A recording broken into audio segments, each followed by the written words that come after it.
Isa si Los Angeles Lakers head coach J.J. Redick sa mga nawalan ng bahay sa Pacific Palisades Fires. Ang Palisades Fires, isa sa ilang sunog, burning across county ng Los Angeles, ay sumunog sa mahigit 20,000 ektarya at sumira ng libu-libong bahay at buildings. Nasa road game sina Redick at ang Lakers nang sumiklab ang Palisades Fires. Ibinahagi ni Redick na ang kanyang asawa, si Chelsea, ay agad na umuwi upang kunin ang kanilang yaya at pagkatapos ang kanilang mga anak mula sa paaralan, te-evacuate.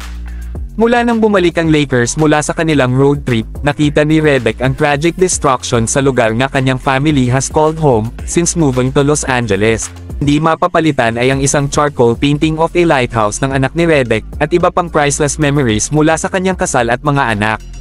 The family has also been devastated by the loss of the Palisades community, partikular na ang recreation center, kung saan nakatakdang tumulong si Redick sa pag-coach sa kanyang mga anak sa kanilang Winter Basketball League. Tinawag ni Redick ang organisasyon ng Lakers na "incredible" para sa pagsuporta sa kanya at sa kanyang pamilya habang nawalan sila ng tahanan.